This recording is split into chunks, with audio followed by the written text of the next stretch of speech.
ఎప్పుడైనా ఈ రెండింగ్ సర్వీస్ ఆఖరి ఆదివారానికి వచ్చిన మీ అందరికీ మన ప్రభువును రక్షకుడు అయిన యేసుక్రీస్తు నామమున శుభములు పలుకుతున్నాం. God has given such an opportunity to complete the 11 months, 31 days. So we are going to enter the new year within 45 minutes. ఇంచుమించు 11 నెలల 31 రోజులు గడిచిపోయింది. ఇంకొక 30 గంటలో నూతన సంవత్సరానికి మనం ప్రవేశించబోతున్నాం. ఎందుకంటే దేవుని సన్నిధి చాలా గొప్పది. The Prince of God is eternal. Day by day, by the days, the weeks are going on, the God is doing so many wonders and miracles in our life. రోజులు గడుస్తున్నప్పుడు, గంటలు గడుస్తున్నప్పుడు, వారాలు నెలలు గడుస్తున్నప్పుడు, సంవత్సరాలు గడుస్తున్నప్పుడు మన దైనందిన జీవితంలో అనేక మేలులతో అనేక ఉపకారాలతో నింపి నడిపించేది. అమ్మ నేను మరలా చెప్తున్నాను, ఒక 30 గంటల కొత్త సంవత్సరాలు ప్రవేశించబోతున్న ఎవరు కూడా మీ చుట్టూ ఏం జరుగుతుంది అనవసరం. మీకు దేవుని వాక్యంలో మనం విందాం. ఎందుకంటే దేవుని సన్నిధి ఇక్కడ ఉంది. ఏసీ ఒక 10 లక్షల మంది ఉంటే అక్కడ ఉంటారని చెప్పలేదు, ఒక 10,000 మంది ఉంటే అక్కడ ఉంటారని చెప్పలేదు. కానీ ఏసీ చెప్పిన మాట, this the promise of God. ఏమని చెప్పాడంటే, where two or three gather my name I am there in the midst of them అన్నాడు. ఎక్కడ 2-3 ఆయన నామమున కూడి ఉంటే వారి మధ్యలో ఉంటారని సెలవిచ్చింది దేవుడు. You are more than that. మన 2-3 కాదు, ఇంచుమించు పిల్లలతో కలిపితే ఒక 70-80 మంది పైనే ఉన్నాం. దేవుని సన్నిధి ఇక్కడ ఉంది. The prince of God is here, the blessing of God is here, the blessing of God continuously manifest in our. మన దైనందిన జీవితంలో దేవుడు ఎప్పుడు మన పక్షంగా నిలబడేవాడు. గాడ్ ఇస్ కన్ ఫర్ గాడ్స్ పీపుల్. అనేకమైన ఉపకారములతో, అనేకమైన ఆశీర్వాదాలతో మనల్ని నింపి నడిపించిన దేవుడు. Which is the greatest blessing in our life in the year of 2025. ఈ 2025 సంవత్సరం దేవుడు చేసిన గొప్ప మేలు ఏంటంటే, ఇంతవరకు దేవుడు మన సజీవ లెక్కలో ఉంచాడు, శక్తినిచ్చాడు, బలవనిచ్చాడు, ఆరోగ్యం ఇచ్చాడు. దేవుని కొరకు బ్రతకడానికి the crucified Lord Jesus Christ. యేసయ్య కొరకు నమ్మకమైన విశ్వాస క్రైస్తవ జీవితమును జీవించడానికి దేవుడు అవకాశం ఇచ్చాడు. ఇంకా రాబో దినాలు God is going to do so many wonders and miracles in the year of 2026. 2026 సంవత్సరం అనేకమైన అద్భుతమైన కార్యాలు చేయబోతున్నారు. నేను మరలా చెప్తున్నాను, the God is for God's people. దేవుడు తన ప్రజల పక్షంగా ఉన్నాడు. తన ప్రజలను మార్చగలిగిన దేవుడు, మానవ జీవితాన్ని మార్చగలిగిన, మానవ జీవిత గమనాన్ని, దేశాల గమనాన్ని మార్చగలిగిన ఒకే ఒక దేవుడు మన రక్షకుడు, విమోచకుడైన యేసు ప్రభువు. అటువంటి యేసు సన్నిధిలో మనం ఉన్నాం. So we go to the message. Those are the Bibles. Turn to the book of Deuteronomy, chapter 11 verses 11. ద్వితీయోపదేశకాండము 11వ అధ్యాయము 11వ వచనం. The book of Deuteronomy, chapter 11 verses 11. ఇక్కడ ఏమని రాయబడిందంటే, మీరు నదిని దాటి స్వాధీనపరచుకున్న దేశము, వెళ్ళుచున్న దేశం, కొండలు లోయలు కలిగిన దేశము. చూడండి, అమ్మ కనిపించేది కానీ ఒక్కసారి 2 నిమిషాలు ఇచ్చేద్దామా? ఒక మాట చెప్తున్నాను చూడండి. What is the meaning of prayer? What is the meaning of prayer?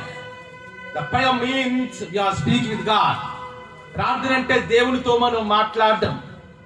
మనకున్న కష్టాలు, మనకున్న పరిస్థితులు, మనకున్న అప్పుల బాధలు, మనకున్న ఆర్థిక సంబంధిక పరిస్థితులు, ఇవన్నీ కూడా దేవుని నీళ్ళు ప్రిన్స్ ఆఫ్ గాడ్. దేవుని సందులో మోకరించి మన పరిస్థితులు యేసయ్య చెప్పుకోవడం, అది ప్రార్థన. What is the meaning of God's word? దేవుని వాక్యం అంటే ఏంటంటే, the God use to speak with the people. దేవుడు తన ప్రజలతో మాట్లాడింది ఏంటంటే దేవుని యొక్క వాక్యం. But worship with God is entirely different. Worship the God means we are inviting the Prince of God in our midst. అంటే స్తుతించడం అంటే, ఆరాధన చేయడం అంటే దేవుని సన్నిధిని మన మధ్యలోకి ఆహ్వానించడం. Inviting the prince of God. Yesayya సన్నిధి మనం ఆహ్వానించడం. యేసయ్య సన్నిధి మనం కలిగి ఉంటాం. పరలోకములో there is no more word of God, there is no more prayer because we are near to God. యేసయ్య సన్నిధికి వెళ్ళినప్పుడు in the heaven of God, పరలోక రాజ్యములో ప్రార్థన కాదు. పరలోక రాజ్యములు ఎల్లప్పుడు ఏముంటదంటే దేవుని స్తుతించడం ఉంటది. అక్కడ ఐజియా చాప్టర్ 6 యెషయా గ్రంథము 6వ అధ్యాయం ప్రకారం అక్కడ ఇస్సాకు దేవుడు ఒక దర్శనం ఇచ్చాడు. అత్యున్నతమైన సింహాసనం మీద అంట ఆయన యెషయా ఇచ్చినడే అన్నాడట. ఆయన చొక్కా అంచులంట దేవాలయం నిండుకున్నాయంట. 6 రెక్కలు కలిగిన దేవదూతలు 2 రెక్కలతో ఎగురుతున్నారు. 2 రెక్కలతో పాదములు కప్పుకుంటున్నారు. 2 రెక్కలతో దేవతరక మహోను కప్పుకొని ఏమంట తెలుసా? Holi the God, Holi the God, Holi the God, సైన్యములకు అధిపతియగు యెహోవా పరిశుద్ధుడు, పరిశుద్ధుడని మానక స్తుతింపబడుతున్నవాడు మన పరమ తండ్రి అయిన మన రక్షకుడు మోక్షకుడని యేసయ్య. ఆయన 2000 సంవత్సరాల క్రితము దేవుడే తన మహిమను, తన మహత్యాన్ని విడిచిపెట్టి ఈ లోకానికి ఒక దాసునిగా, ఒక ఎన్నిక లేని వాడికి లోకానికి వచ్చి మానవుల యొక్క పాప క్షమాపణ కొరకు to deliver the people, to deliver the man kind, మానవ జీవితాన్ని విమోచించటానికి, మానవ పాపమును పరిహరించటానికి, మానవ జాతికి విమోచననిచ్చి ఆ పరలోక రాజ్యాన్ని తీసుకెళ్ళడం చేసి వచ్చాడు. అందుకని మాట చూస్తున్నప్పుడు this particular word, what is the Deuteronomy chapter 11 verses 11 is saying. ఇది ఉపదేశకాండం 11వ అధ్యాయం 11వ వచనం రాయబడిన మాట ఏంటంటే, ఇదిగో మీరు నదిని దాటి వెళ్ళుచున్న దేశము, మీరు స్వాధీనపరుచుకున్న దేశం అంట. ఏంటంట? కొండలు లోయలు కలిగిన దేశం అంట. మన జీవితంలో ఈ 2025 సంవత్సరంలో అనేకమైన లోయలు మనం దాటాము, అనేకమైన కొండలు మనం దాటాము, అనేకమైన అనారోగ్యాలు గుండా మనం దాటాము, అనేకమైన ఇరుకులు ఇబ్బందుల కుంట మనం దాటించి, ఎందుకంటే యుద్ధం మనది కాదు. The battle belongs to God. మన శక్తి కాదు, not our abilities, not our educational qualification, not our Holi life. అంటే మన పరిశుద్ధత కాదు, మన జ్ఞానము కాదు, మనకున్న తెలివితేటలు కాదు, మనకున్న ధనము గాని, ఉద్యోగము గాని, వ్యాపారము గాని, ఇవేవి కాదు. గాని దేవుని యొక్క కృపను బట్టి, because of the grace of God, because of the blessing of God, because of the protection of God, ఆ దేవుని యొక్క ప్రేమను బట్టి, ఆయన వాత్సల్యమును బట్టి, ఆయన కృపను బట్టి, ఆయన ఏర్పాటును బట్టి, ఆయన సన్నిధిని బట్టి ఈ ఆఖరి దినములోనికి మనం ప్రవేశించాం. అందుకే ఈ ద్వితీయోపదేశ కాండాన్ని రాసిన గ్రంథకర్త అవుతే the profit Moses. The prophet Moses has written 5 books in the Bible. మోషే దేవుని అభిషేకము కలిగిన వాడు, దేవుని దర్శనము కలిగిన వాడు, దేవుని కృపావరములు కలిగిన వాడు, దేవునికి అభిషేకముతో 5 గ్రంథాలు రాశాడు. ఆది కాండము, నిర్గమాకాండము, లేవి కాండము, సంఖ్యా కాండము, ద్వితీయోపదేశ కాండం, the book of Genesis, the book of Exodus, the book of Leviticus, the book of Numbers and the book of Deuteronomy. అందుకే ద్వితీయోపదేశ కాండం 11వ వచనట్లుగా, ఇదిగో మీరు నదిని దాటి స్వాధీనపరచుటకు వెళ్ళుచున్న దేశము, ఏంటి కలిగిన దేశం అంటామా? కొండలు లోయలు కలిగిన దేశం అంట. మన జీవితంలో క్రైస్తవ జీవితం అయితే మన ప్రభు యొక్క రక్తము చేత we have redeemed by the precious blood of Jesus Christ. We are the followers of God. యేసయ్యను నమ్ముకున్నాం, ఆయన కొరకు బ్రతుకుతున్నాం, ఈ లోకములో నుండి పరిశ్రమించిన ఆయన కొరకు జీవిస్తున్నాం. We are walking on the footsteps of Lord Jesus Christ. యేసయ్య మార్గంలో నడుస్తున్నాం. క్రైస్తవ జీవితం అంటే పూలబాట కాదు, క్రైస్తవ జీవితం అంటే ఆశీర్వాదం మాత్రమే కాదు, క్రైస్తవ జీవితం అంటే సమృద్ధి మాత్రమే కాదు, క్రైస్తవ జీవితం అంటే సంతోష ఆనందం మాత్రమే కాదు. కానీ విశ్వాస జీవితంలో, క్రైస్తవ జీవితంలో when we start our spiritual life, when we take the baptism, మన బాప్తిసం తీసుకోవడం తర్వాత ప్రభు మార్గంలో నడవటం ప్రారంభిస్తాం. ప్రభు మార్గంలో నడుస్తున్నప్పుడు అనేకమైన కొండల గుండా మనం ప్రయాణం చేయాల్సి ఉంటుంది, అనేకమైన లోయల గుండా మనం ప్రయాణం చేయాల్సి ఉంటుంది. మీరు ఎంతమంది చదివినా తెలియదు కానీ which is the most popular book in the world, ఈ భూములన్నీ కంటే కూడా పెద్ద బుక్ బైబిల్ తర్వాత ఒకే ఒక బుక్ క్రిస్టియన్ లిటరేచర్ చెప్పంటే ఏమంటే తెలుసు? యాత్రికుని ప్రయాణం, ద పిల్గ్రిమ్స్ ప్రోగ్రెస్ అంటారు ఇంగ్లీష్ లో. ఆ యాత్రికుని ప్రయాణం ఏంటి తెలుసా? ఆ యాత్రికుడు అంట యేసయ్యను నమ్ముకున్నాడు, యేసయ్యను తన సొంత రక్షగా అంగీకరించిన తర్వాత ఆయన ఆత్మీయ జీవితం యాత్ర ప్రారంభిస్తున్నప్పుడు while he was walking in the footsteps of Jesus Christ, యేసయ్య మార్గంలో నడుస్తున్నప్పుడు, యేసయ్య గారు బ్రతకడం ప్రారంభించినప్పుడు అనేకమైన అడ్డంకులు ఎదురవుతాయి. మన జీవితంలో యేసయ్యను నమ్ముకున్నట్లే మనకు సమృద్ధి వచ్చేది, యేసయ్యను నమ్ముకున్నట్లే మనకు సంతోషం వచ్చేది. మన అనేకమైన పరిస్థితుల్లో మనం ప్రయాణం చేయాల్సి ఉంటుంది, అనేకమైన ప్రతికూల పరిస్థితుల్లో మనం ప్రయాణం చేయాల్సి ఉంటుంది, అనేకమైన కొండలు ఎదురవుతుంటాయి. అంటే కొండలు ఎదురవుతుంటే ఏదో కొండలని కాదు, కొండ వంటి సమస్యలు, భయంకరమైన కొన్నిసార్లు ఆర్థిక సంబంధమైన ఇబ్బందుల గుండా మనం ప్రయాణం చేయవలసి ఉంటది. అదే మాట ఇక్కడ కీర్తనాకారుడైన మోషే రాస్తున్నాడు కదా, ఇదిగో నదిని దాటి మొట్టమొదటిగా ఏది దాటాలంట? First of all you have to cross the river. మొట్టమొదటిగా నదిని దాటి మన వాళ్ళకి వెళ్ళాలి. మన జీవితంలో ఏషియా 2 రకాల దారుల గురించి చెప్పారు. ఒక దారి ఏంటి తెలుసు? విశాల మార్గం. రెండోది జ్ఞానమే అంట. అనగా ఒకటి ఇరుకు మార్గము, రెండవది విశాల మార్గం. విశాల మార్గంలో ఈ దినాన్ని చూసినప్పుడు ఇందాక న్యూస్ చూస్తుంటే చాలా మంది చిన్న బిడ్డలు, చాలా మంది అవనస్తులు, చాలా మంది మధ్య వయస్కులు, చాలా మంది వృద్ధులు ఈ దినాలు ఏం చేస్తారో తెలుసా? నూతన సంవత్సరం అంటే వారు ఏంటంటే ఏదో పబ్లిక్ వెళ్తుంటారు, మంచిగా తాగుతుంటారు, మంచిగా ఆనందిస్తుంటారు. కానీ మనమైతే, ఎందుకంటే అది విశాలమైన మార్గం. ఇది నాన్న మనం చూసినప్పుడు ఈ విశాలమైన మార్గం మనకు మంచిగా కనిపించవచ్చు. ఒక త్రాగడం అనుకోండి చాలా బాగుంటది, ఒక సినిమాకి వెళ్తాం అనుకోండి చాలా బాగుంటది, అంతేనా? సెల్ ఫోన్ లో చూడలేని చూసాం అనుకోండి చాలా బాగుంటది. అది అంతకాలం ఉంటుంది, కొంతకాలం ఉంటుంది. అంటే విశాల మార్గం ఎలాగుంటుందమ్మా? చాలా సంతోషకరంగా ఉంటుంది. కానీ యేసయ్య గారు బ్రతకాలంటే, యేసయ్య గారికి జీవించాలంటే, యేసయ్య మాటకి లోబడాలంటే, ఇదిగో నాయన నీ కొరకు నీ నమ్మకమైన సాక్షిగా జీవిస్తాను అనే నిర్ణయం తీసుకున్నప్పుడు, when we make the decision to follow the Lord Jesus Christ, యేసయ్య మార్గంలో నడుస్తాను అన్న మార్గం ఏ మార్గం తెలుసా? ఇరుకు మార్గం. క్రైస్తవ జీవితం అంటే పోలబాటు కాదు. అనేకమైన ప్రత్యేకమైన పరిస్థితుల్లో నడిపించబడతాం. ఏదో నేను యేసయ్య నమ్మించుకున్నాను, పాపం తీసుకున్నాను, నేను పరలోకానికి వెళ్ళిపోతానంటే అవదు. మన జీవితంలో ఎన్నో హర్డిల్స్ మనం క్రాస్ చేయాల్సి ఉంటుంది. అందుకే యేసు పౌలు అంటాడు కదా, ఇదిగో బ్రతుకుట క్రీస్తే, చావైతే. That is the gain for the Christian people. క్రైస్తవ సమాజానికి ఇది 350 కోట్ల మంది ప్రజలు ఉన్నారు. యేసయ్య నమ్ముకున్న వారు తమ జీవితాలను యేసయ్య కొరకు సమర్పించుకొని దేవుని మాట ప్రకారం బతికేవారు 350 కోట్ల మంది ఉన్నారు. క్రైస్తవ జీవితం అంటే పోలబాట కాదు. క్రైస్తవ జీవితం ఎన్నో ప్రతికూల పరిస్థితులు గుండా మనం నడిపించవలసి ఉంటుంది. ఏదో కొండలు ఎక్కవలసి ఉంటుంది. మొట్టమొదటిగా మనము గాని ఆ కనాను దేశం మోసే చెప్తున్నాడు, నువ్వు కనాను దేశానికి వెళ్ళాలంటే అనేకమైన అడ్డంకులు ఎదురయ్యాయి. అనేకమైన అడ్డంకులు కూడా the Israel people, the God's people, the dedicated people, దేవుని యొక్క రక్తము చేత విమోచించబడిన ద ఇస్రాయేల్ జనాంగము, the God's people, the most blessed people అన్నారు. యేసయ్య కొరకు ఇది 250 దేశాలంటే, ఈ 250 దేశాలు అమెరికా దేశము కాదు ఆశ్చర్యపడింది. యోధా దేశము, ఇశ్రాయేలు దేశము, ఆ దేశంలో యేసయ్య పుట్టాడు. అదే దేశంలో ఆయన 30 సంవత్సరాలు జీవించాడు. అదే ఇశ్రాయేలు దేశంలో 3.5 సంవత్సరాలు పనిచేశాడు. అదే ఇశ్రాయేలు దేశంలో Jesus did so many wonders and miracles, అనేకమైన అద్భుతమైన కార్యాలు చేశాడు.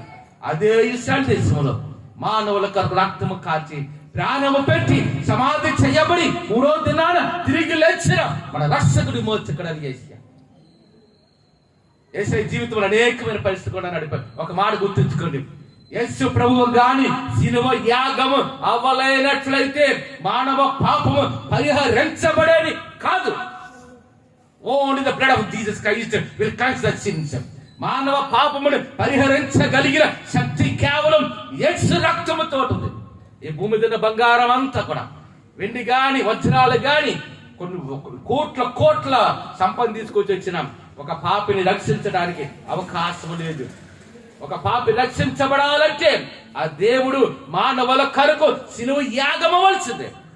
యేసు ప్రభు జీవితంలో అనేకమైన అడ్డంకులు వచ్చి మన జీవితంలో కూడా గత సంవత్సరం ఆలోచించుకుంటే, 2025 సంవత్సరం ఆలోచించుకుంటే అనేకమైన అనారోగ్యాలు వచ్చినారు, అనేకమైన సమస్యలు కూడా నడిపించబడిన అనేక అధికంటాడు సాక్షుడండి. పౌలు అంటాడు కదా పిలిపి రాసిన పత్రిక లాస్ట్ చాప్టర్, ఏ విధమ చైతన్యను నాకు మృతులలో నుండి పునరుద్ధానము గలవలనని ఆయన మరణ విషయంలో సమాన అనుభవము గలవాడే, సమస్తమును నష్టముగా ఎంచుకొని పెంటతో సమానముగా ఎంచుకున్నారని అన్నాడు పౌలు. Paul is not an ordinary person. పౌలు అంటే సాధారణమైన వాడు కాదు. పౌలు అంటే చాలా ధనవంతుడు, దేవుని జ్ఞానము కలిగిన వాడు, ధర్మశాస్త్రమును క్షుణ్ణముగా ఎరిగిన పౌలు భక్తుడు చెప్పిన మాట ఏంటంటే సమస్తమునంట నష్టముగా ఎంచుకున్నాడంట. నష్టముగా మాత్రమే కాదు, దానిని ఒక పెంటతో సమానముగా ఎంచుకున్నాడంట. అంతేనా? జనరల్గా మనకి వేస్తుంటది, ఒక వెజిటబుల్ కట్ చేసినప్పుడు ఏదైనా వండుతున్నప్పుడు ఏం చేస్తామా? Will throw that waste in the ఎక్కడ పడేస్తామా? ఇంట్లో ఉంచుకుంటామా? ఏం చేస్తాం? కాలంలో పడి చెత్తకుండీలో పడేస్తాం. అంటే లోకములో ధర్మ గాని, తనకున్న ధర్మశాస్త్ర జ్ఞానము గాని, తనకున్న చదువు గాని, తనకున్న సంపద గాని, ఇదేది కాదు గాని నా రక్షకుడైన యేసయ్య కొరకు నేను బ్రతుకుతాం. బ్రతుకుట క్రీస్తే, చావైతే that is gain for the Christian people. క్రైస్తవ సమాజానికి మరణం అనేది అంతేకాదు. ఒక్క మాట గుర్తుంచుకోండి, క్రైస్తవుడు, నిజమ క్రైస్తవుడు ఎప్పుడు మరణానికి భయపడ్డు, ఈ లోకములో ఏ పరిస్థితికి భయపడ్డు కానీ దేవుని మార్గంలో నడుస్తాడు, దేవుని కొరకు బ్రతుకుతాడు. ఒక మాటలో చెప్తాను చూడండి, మన చావు ఎదురుగా వచ్చి నిలబడిన దేవుని కొరకు బ్రతికేవాడు నిజమైన క్రైస్తవుడు. చెప్పడు కూడా దేవుని నామాన్ని. మన ఎదురుగా మరణం వచ్చి నిలబడిన, మన ఎదురుగా మరణం వచ్చి నిలబడిన భయపడకుండా నేను దేవుని కొరకు బ్రతుకుతా. లాస్ట్ మీకు చెప్పాను, ఎంతమంది జ్ఞాపకం ఉందో నాకైతే తెలియదు. మణిపూర్ రాష్ట్రంలో ఇద్దరు యవనస్తులు కూర్చోబెట్టి నడి రోడ్డు మీద కూర్చోబెట్టి ఆ వీడియోని చూశాను. ఆ scene that video maybe 3-4 months back. అదేం చేయాలో తెలుసా? తుపాకీలతో పట్టుకొని నీ వ్యవసాయం విడిచిపెడతావా, లేకపోతే నీకు కాల్ చేస్తాం. నీ వ్యవసాయం విడిచిపెట్టి నేను బ్రతకనిస్తాం. నీ వ్యవసాయం విడిచిపెట్టలేదా ఏం చేస్తానండమ్మా? కానీ వారు భయపడలేదు. దేవుడు భయపడలేదు, మంటల్లో వేస్తామన్నా. దానియేలు భయపడలేదు, నిన్ను సింహాల బోన్లో వేస్తారన్నా. ఎందుకంటే మనము నమ్మిన దేవుడు జీవము కలిగిన వాడు, మనము నమ్మిన దేవుడు మహిమ కలిగిన వాడు, మత్స్యము కలిగిన వాడు, మన రక్షకుడు, విమోచకుడని యేసయ్య. అందుకే మోషే అంటున్నాడు కదా, మీరు నదిని దాటి, ఏడు దాటాలి, మొట్టమొదటిగా నదిని దాటాలి, సమస్యలు దాటాలి. ఒక మాట తెలుసా, ఈ మధ్య కాలం 3-4 months కోటికి వెళ్తున్నప్పుడు మధ్యాహ్నం భోజనం ఉండదు, తాడని గ్లాస్ నీళ్లు ఉండవు. 6:30కి వచ్చి 6:30 తింటున్నారు మధ్యాహ్నం భోజనం. 6:30కి టీ తాగడానికి ఎందుకు వెళ్దామంటే ఎప్పుడు పిలిచేస్తారో తెలియదు. ఒకసారి 6:30కి వస్తున్నాను, 7 గంటలకు వస్తున్నాను, ఆ టైంలో భోజనం చేయడం మధ్యాహ్నం భోజనం. ఒకసారి నాకు చాలా వేదన అనిపిస్తుంది. ఎందుకు నాయన ఈ రోజు కూడా ఇంచుమించు 7 గంటలకు వచ్చిందంటే 4 గంటలకు ఎప్పుడు తిన్నాను మధ్యాహ్నం భోజనం. అంతేనా?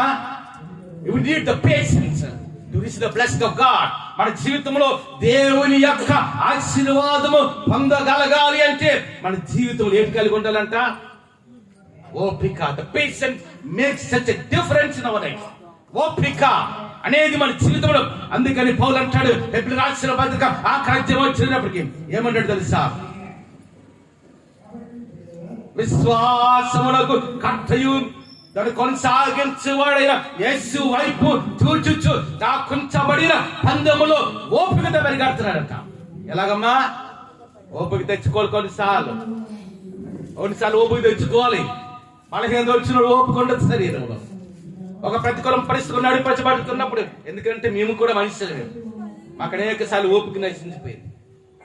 కానీ దేవుడు మరలా జ్ఞానాన్ని ఇస్తాడు, మరలా దేవుడు తన ఆశీర్వాదం ఇస్తాడు. అందుకంటాడు కదా, యెహోవా కొరకు ఎదురు చూచువారు నూతన బలము.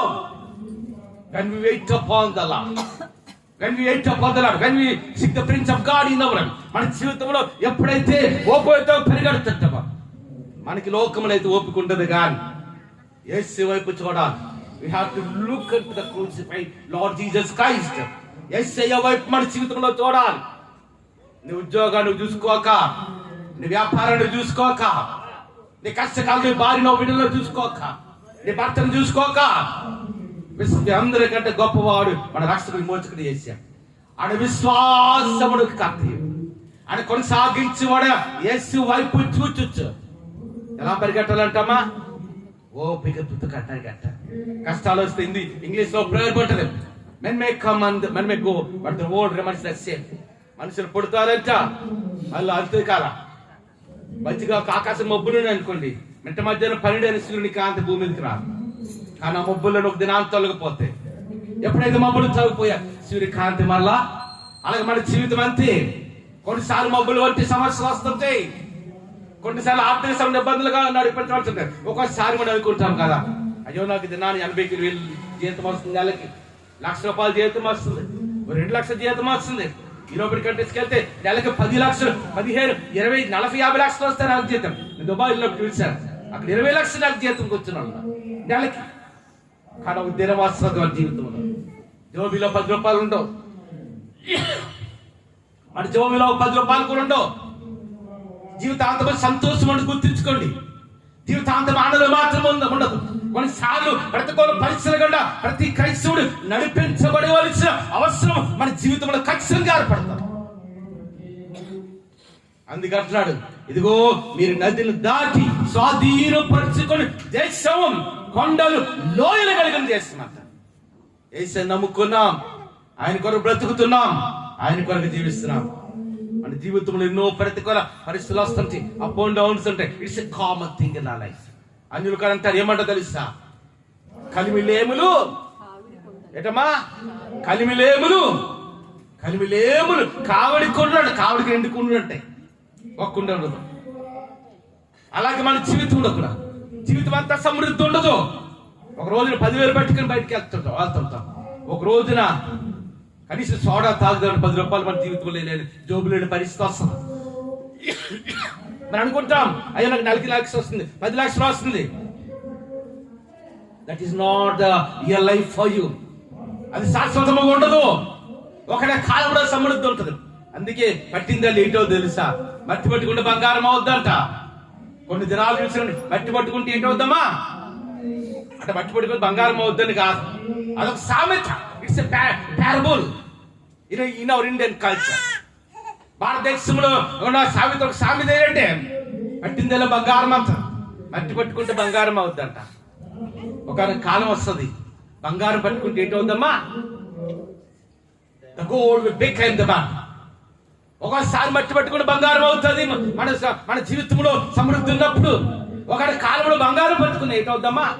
మట్టి అవుతుంది. ఒకరి కాలంలో మన ఇంట్లో గదిలో అన్ని తలుపులు వేసుకుని కిటికీలు వేసి కూర్చుంటే ధనం వస్తుంది. ఒకరి కాలం ఉంటుంది, లేని ధనం వస్తుంది. కొన్నిసార్లు తినడానికి ఆహారం ఉండదు. ఎలా అద్దె కట్టాలో మన జీవితంలో తెలియదు. ఎలా బిడ్డల స్కూల్ ఫీజు, కాలేజ్ ఫీజులు కట్టాలో మనకి తెలియదు.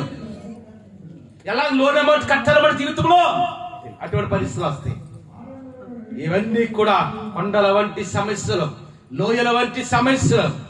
కానీ దావీదు అంటాడు కదా Psalm 23లో, while I was walking through the valley of death, while I was walking through the valley of death, your presence may be with me, Lord. ఇదిగో నాయనా, తెలుగులో అయితే గాఢాంధకారం ఉంటుంది కానీ ఇంగ్లీష్ అలాగ ఉండదు. ద వ్యాలీ ఆఫ్ డెత్ అని ఉంటుంది. ఇదిగో నాయన, మరణాంధకారపు లోయలో నేను సంచరించినను, ఏ అపాయమునకు నేను భయపడను, నీవు నాకు తోడయుండు. నేను భయపడ్డంట, మరణాంధకారపు లోయల్లో నేను సంచరించినాను, ఏ అపాయమునికి నేను ఇప్పుడే చెప్పాను. మరణమేని ఎదురుకొచ్చి నిలబడినా, మరణమేని ఎదురుగెత్తి నిలబడినా భయపడని వాడే నిజమైన క్రైస్తవుడు. ఇతర నైజీరియా దేశంలో 1000 మంది క్రైస్తవులు చంపేస్తున్నారు. అంతమంది మణిపూర్ రాష్ట్రంలో ఇప్పటికి కూడా ఎన్నో వందల వేల మందిరాలు తగలబెట్టించారు. అనేక మంది ట్రైబల్ మూవ్మెంట్ ని వారు ఎన్నో హింసలు పెట్టారు. 1000 మంది క్రైస్తవ సమాజాన్ని చంపివేశారు. కానీ ఈ లోకములో ఉన్న వాని కంటే మన రక్షకుడు విమోచకుడైన యేసే గొప్పవాడు. అందరికంటే పైన ఉన్నవాడు, అందరికంటే మహిమ కలిగిన వాడు, అందరికంటే మహత్సమ కలిగిన వాడు.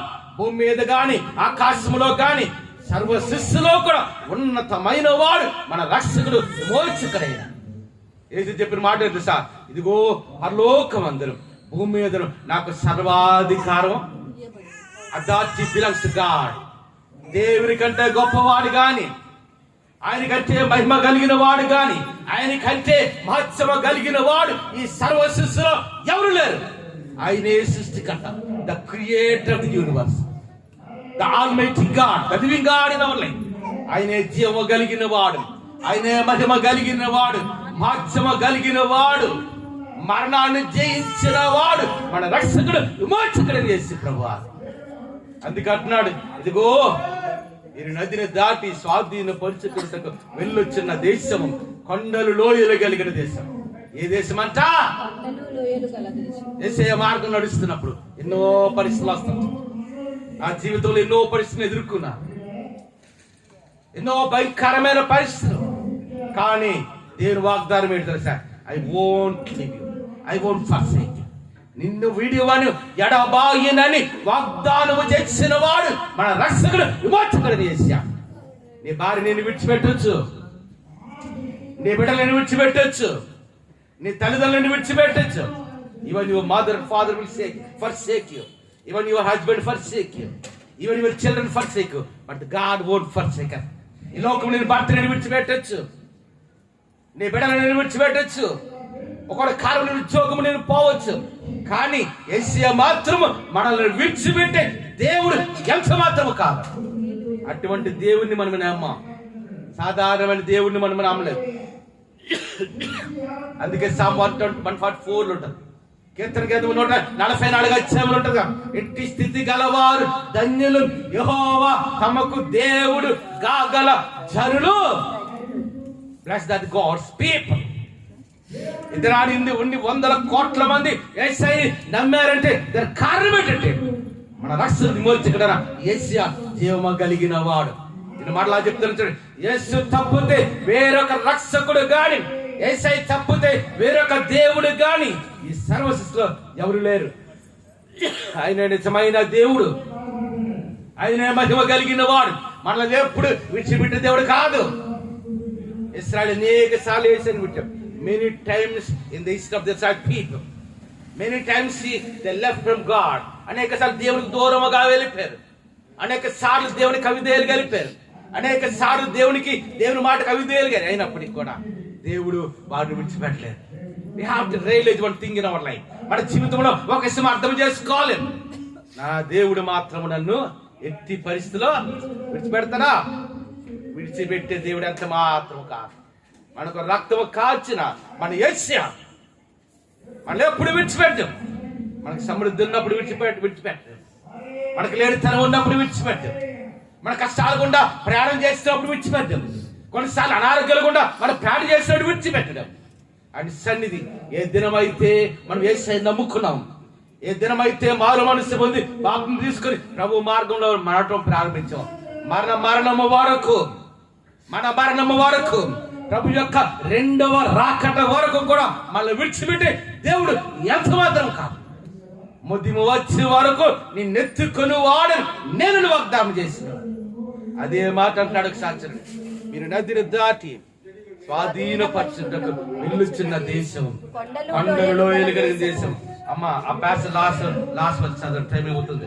అది ఆకాశ వర్ష జలం తాగును, అది నీ దేవుడైన యెహోవా లక్ష్యపెట్టి ఏ దేశం అంట? నీ దేవుడైన యెహోవా లక్ష్యపెట్టి. ఒక్కసారి ఎడిచల్ పైకెద్దాం ఒకసారి. ఎవరిని పక్కలు ఏది చూడకన్నామా? ఈ దినాడు మన చేతులు ఎత్తాం, మన చేతులు ఎవరు అమ్మ తెచ్చుకండి, మన చేతులు ఎవరు చూడాలి? దేవుని శాఖలు మేము కాదు, మీ పక్కన వాళ్ళు కాదు, మీ వెనక ముందు కూర్చున్న కాదు, మన రక్షకుడు మోచకుడు చేసే చూడ. మనసులు ఆచేవారు తీర్చేగారు, మనల్ని బలపరచగలిగిన వాడు, మనల్ని ఆశీర్వదించగలిగిన వాడు, మనం దీవించగలిగిన వాడు, మన రోగాలను బాగు చేయగలిగిన వాడు, మన బిడ్డల జీవితాలను సరిచేసేవాడు ఆ పర్వతం యేసయ్య మాత్రం. మనందరి చేతులు వేసే చూశాడు. హల్లెలూయా, హల్లెలూయా. ఒక్కసారి హల్లు చెబుదాం, హల్లెలూయా, హల్లెలూయా. అది ఏ దేశం అంట? ఎవరమ్మా? నేను బలపరిచేది మానవుడు కాదు, నిన్ను ఆశీర్వదించేది మానవుడు కాదు, నీ కష్టాలు తీర్చేది నీ మానవుడు కాదు. నీ భర్త గాని నీ బిడ్డలకు గాని ఈ లోకంలో ఎవరు నీ కష్టాలు తీర్చలేదు. ఎవరమ్మా?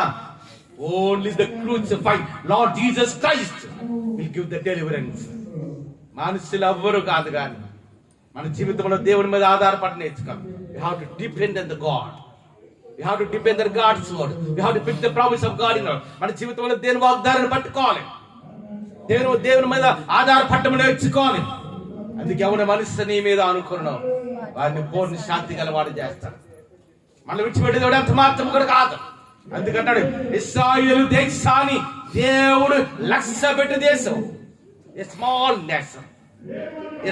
nation, maybe 1 crore people, 10 million people. జనాంగం అంటే ఏదో మన భారతదేశం 150 కోట్లు లేరు, కేవలం 1 కోటి మంది ప్రజలు. A small nation, a small generation. కానీ వాడిని ఎవరు లక్ష్య పెట్టాడంట? యేసయ్య లక్ష్య పెట్టాడంట. మన జీవితం మన ప్రతి పరిస్థితి ఏసైకి తెలుసు. గాడ్ నోస్ ఎవరి పార్ట్ ఇన్ అవర్ లైఫ్. మన ప్రతి పరిస్థితి ఎవరు కొన్నిసార్లు నీ భర్తని అర్థం చేసుకోలేకపోవచ్చు, కొన్నిసార్లు బిడ్డలని అర్థం చేసుకోలేకపోవచ్చు, ఈ లోకమంతా నిన్ను వెలివేయచ్చు కొన్నిసార్లు. కానీ యేసయ్య మాత్రం అది యెహోవా లక్ష్యపెట్టు దేశం. పెట్ట కుప్ప నుండి దీనులంట అది పైకి ఎవరినమ్మా చెప్పండి, ఎవరిని? దీనులను. ఎక్కడి నుండి చెప్పండి, ఎక్కడి నుండి? ఎక్కడి నుండి అమ్మా? పంట కుప్ప నుండి.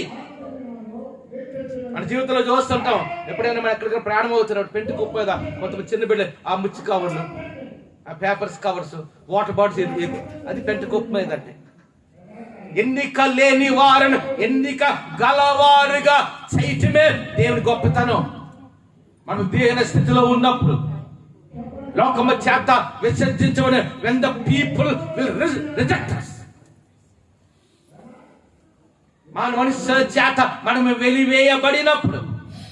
మధ్యాహ్నం అనుకుంటున్నాను, కాంతో మాట్లాడుతుంటా ఉంటుంది కదా, అయ్యగారు నేను నాకు తండ్రి వంటి వారు, నాకంటే వయసులో పెద్ద, ఎందుకంటే పాస్ గారు అంటే తండ్రి, మీ బిడ్డలకి మేమే తండ్రి, 80 సంవత్సరాల ఉన్న వాళ్ళకు మేము ఆత్మీయ తండ్రి. అయ్యగారు నాకు సమృద్ధి ఉన్నప్పుడు నా దగ్గరికి అనేకులు వచ్చారండి, బంధువులందరూ మా ఇంటి చుట్టూ తిరిగారండి. ఇద్దరు నాన్నకు లేనితనం వచ్చేటప్పటికి ఒక్కరు కూడా నన్ను పట్టించుకోవట్లేదు. కానీ గుర్తుంచుకోండి, అందరూ వెలివేసిన నీ కష్టంలో నీ బిడ్డలు నేను చూడకపోయినా మన రక్షకుడు విమోచకుడైన యేసయ్య మనతో ఉన్నాడు. అందుకంటాడు కదా, ఇది యెహోవా లక్ష్య పెట్టు దేశం. ఎవరు లక్ష్య పెట్టు దేశం అమ్మా? మన లక్ష్య పెట్టవలసింది మనుషులు కాదు, దట్ ద పీపుల్. లోకము కాదు వాడు లక్ష్య పెట్టవలసింది, మన రక్షకుడు విమోచకుడే. అందుకే ఇంగ్లీష్ లో ఒక మాట ఉంటుంది, యేసే కుమారుడు దావీదును దేవుడు అభిషేకించడానికి వెళ్ళినప్పుడు సమూయేలు అక్కడ యేసు ప్రభు దేవుడు మాట అంటాడు, man looks at the outside appearance but God looks at the heart. మనుషుడు పై రూపాన్ని చూస్తాడు కానీ దేవుడు ఏడు చూస్తాడమ్మా? Man looks at outside appearance but God looks at the heart. మనుషుడు పై రూపాన్ని చూస్తాడు, అంతేనా? ఒక క్రిస్మస్ పండుగ వచ్చింది అనుకోండి, ఎవరు మంచిగా ఓ ఫంక్షన్ ఏదైనా పెళ్లికి వెళ్ళుకోమనుకోండి, మన చుట్టుపక్కల చూస్తుంటాం. ఆడవాళ్ళు అయితే అమ్మ వాళ్ళ మీద ఎంత బంగారము, వీళ్ళంతమంది కాస్ట్లీ పొడి చీర కట్టుకున్నారు. దేవుడు చేసేది అది కాదు.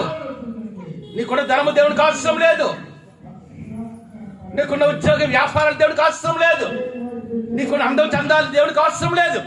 దేవునికి కావాల్సింది ఒక్కటే, ఏంటంట? నీ యొక్క హృదయం. Man looks at out side appearance but God looks at the heart. మనుషుడు పై రూపాయలు చూస్తాడు కానీ దేవుడు మన అంతరంగముడు చేసే దేవుడు. ఇక్కడ ఇంతమంది కూడున్నాం, దేవుడు God is watching every heart. దేవుడు ప్రతి హృదయాన్ని చూస్తున్నాడు. మన పరిస్థితి దేవుడు తెలుసు, మన కష్టాలని దేవుడు తెలుసు, మనం ఎక్కడ ఆరాధన చేస్తామో దేవుడికి తెలుసు, నీ బిడ్డల జీవితం ఎలాగో దేవుడికి తెలుసు, నీకు ఉద్యోగంలో నిజమే తెలుసు దేవుడికి. God knows everything in our life. కొన్నిసార్లు మన కష్టం మనకు తెలియపోవచ్చు, కానీ ఎవరు తెలుసమ్మా? దేవుడికి తెలుసు.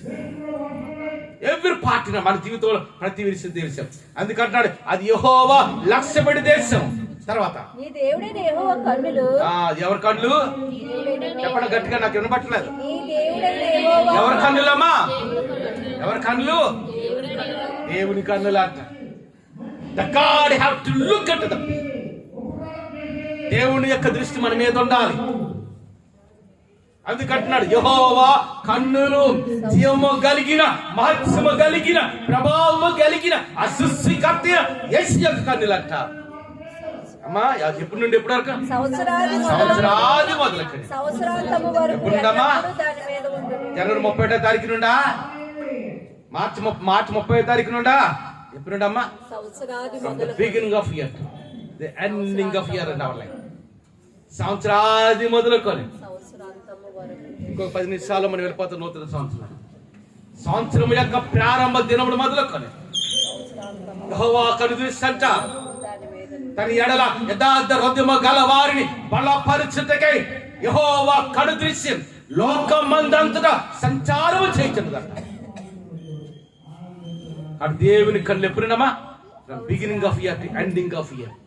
సంవత్సరాది మొదలుకొని మన 12 ఒక సెకండ్ 12:30 కాదు, 1 గంట కాదు, తెల్లవారు కాదు, 12 గంటల 1 సెకండ్ అయ్యేటప్పటికి అప్పుడు నుండి మళ్ళా 2026 సంవత్సరం డిసెంబర్ నెల 31వ తారీఖు అర్ధరాత్రి 12 గంటల వరకు ఏమంది సంవత్సరాది మొదలుకని సంవత్సరాంతి మార్గం ఎల్లప్పుడు దాని మీద ఉండును. ఎప్పుడమ్మా? ఎల్లప్పుడు. అంతేనా? వారానికి ఒక రోజా, లేకపోతే రోజుకు 1 గంట? దీని వాక్యం ఏమని తెలుసా? 120 సామ్ 121 ఏమంటే తెలుసా? ఇశ్రాయేలును కాపాడువాడు కునికడు నిద్రపోడు.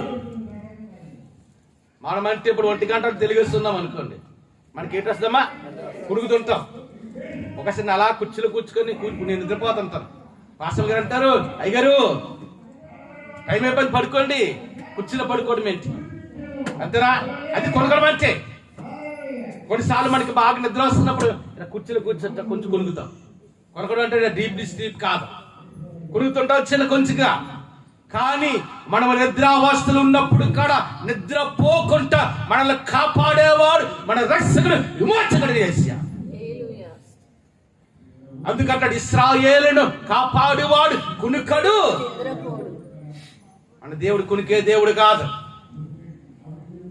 మన దేవుడు మనం ఇచ్చి అందుకంటాడు కదా, ఐజయా చాప్టర్ 34 ఉంటాం అనుకుంటాను. ఎవరు తెలుసా? నువ్వు జలములు లోబడి దాటినప్పుడు అవి నీ మీద పొల్లి పారవు. నువ్వు అగ్ని లోబడి నడిచినప్పుడు అగ్ని నిన్ను. ఎటువంటి పరిస్థితుల గుండా మనము ప్రయాణం చేసిన ఈ ప్రపంచంలో 780 కోట్ల మంది ప్రజలు మనకు వ్యతిరేకముగా వచ్చిన, మరలా చెప్తున్నాడు, మరణం వచ్చి మన ఎదురుగా నిలబడినా సరే మన దేవుడు మనల్ని ఎప్పుడు విడిచిపెట్టే దేవుడు ఎంత మాత్రం కాదు. యెహోవా కనుదృష్టి సంవత్సరాది మొదలుకొని సంవత్సరాంతి వరకు ఉంటుంది. అంతేనా? ఇంకొక 10 నిమిషాలు నూతన సంవత్సరం ప్రవేశిస్తున్నాం. అంటే the new year with 10 minutes. We have to rededicate our life for the Lord. దేవుని కొరకు మళ్ళా సమర్పించుకుందాం. నాయనా 2008 సంవత్సరం వెనకబడిపోయాను, నీ ప్రార్థనలో వెనకబడిపోయాను ఆయన. నీకు మందిరానికి సమయానికి రాలేకపోయాను ఆయన. నీ సన్నిధి ఎక్కువగా ప్రార్థన చేయలేకపోయింది ఆయన. అనేక సార్లు నీ సన్నిధి తొలగిపోయాను ఆయన. కొన్నిసార్లు మాటకు అవిధేయుడిగా ఉన్నాను ఆయన. ఇదిగో నూతన సంవత్సరం in the new year lord I will be live with you lord. నూతన సంవత్సరం నీ కొరకు బ్రతుకుతాను, నీ కొరకు జీవిస్తాను తండ్రి అని మన జీవితాలు యేసయ్య కొరకు సమర్పించుకుంటారు. నూతన సంవత్సరాన్ని ప్రవేశిద్దాం. దేవుడి మాటలు దీవించను గాక. ఒక్కసారి లేచి నిలబడదాం. అమ్మ మాట చెప్తున్నాను, మీ చుట్టూ ఎవరు నిలబడ్డారో చూసుకోకండి. ముందే కూర్చుని ఎడకవరు మీరు చూసుకోకండి. కానీ యేసయ్య చూద్దాం. ఎందుకంటే ఒక 5 నిమిషాలు నూతన సంవత్సరం మనం ప్రవేశించబోతున్నాం. ఒక 5 నిమిషాలు నూతన సంవత్సరం ప్రవేశించబోతున్నాం. ఎవరు మాట్లాడము కానీ కళ్ళు తేడం చూడకండి అమ్మా. దేని వైపు చూద్దాం. 50 నిమిషాలు దేవుని వైపు చూద్దాం. మహిమ ప్రభునికే, ఘనత ప్రభునికే, మహిమ ప్రభునికే, ఘనత ప్రభు. ఆకాశం చేద్దాం. 750 డాన్స్ చేద్దాం. వందన స్తోత్రములు పరిశుద్ధ ప్రభునికే,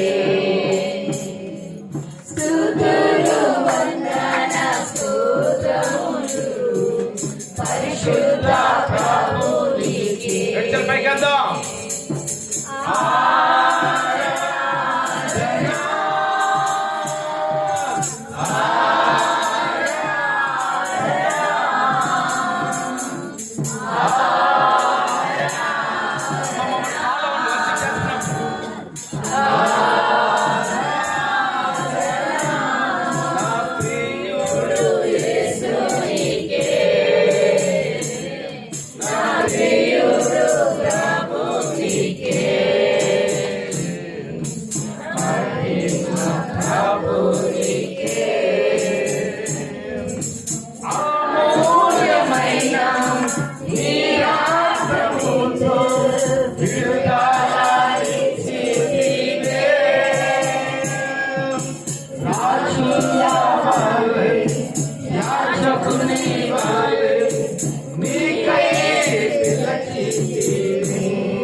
హల్లెలూయా.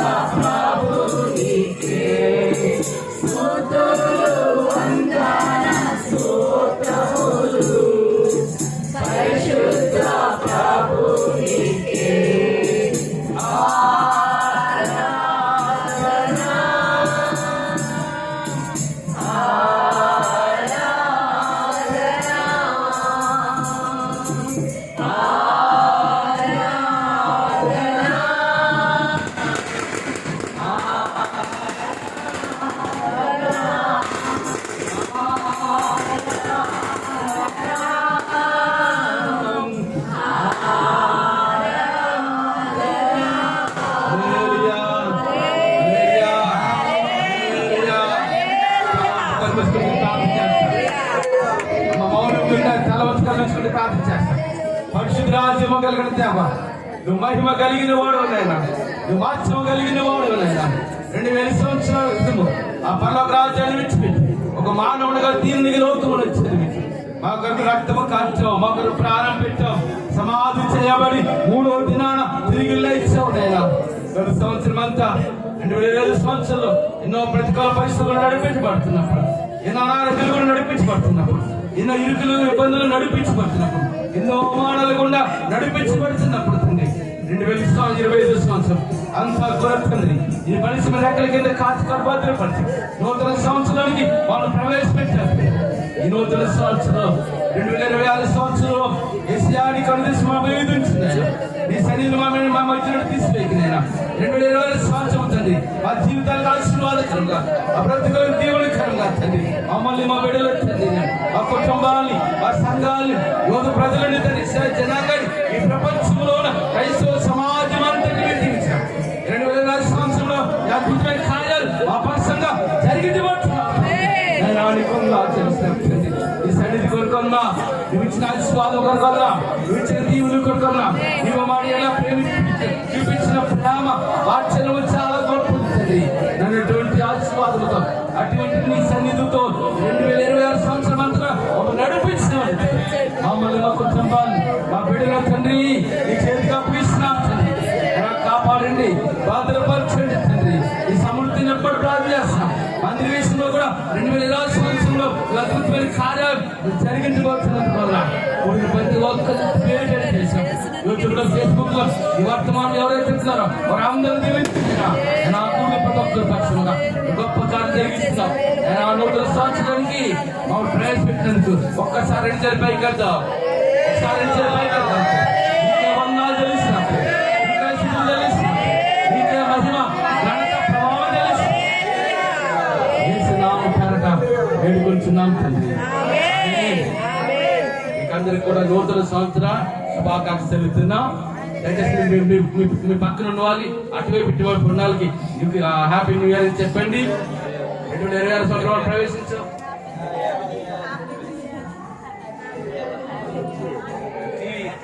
టీవీ అమ్మ టీవీ వెయిట్ చేయమని చెప్పండి.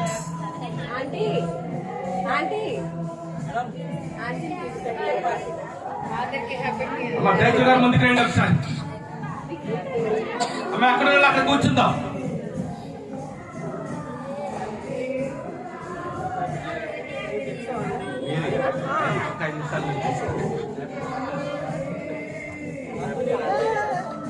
అమ్మా విచ్చేయిన దగ్గర కూర్చుని పడి మళ్ళీ అదే విధంగా.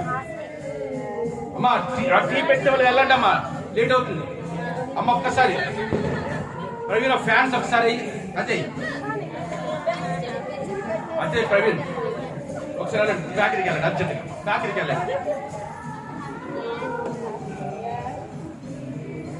కూర్చుని పడమ్మా, విచ్చేస్తే ఆవిడ మట్ట కాదు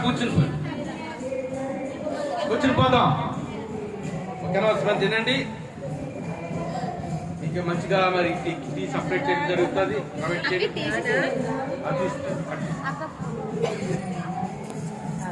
రెండవది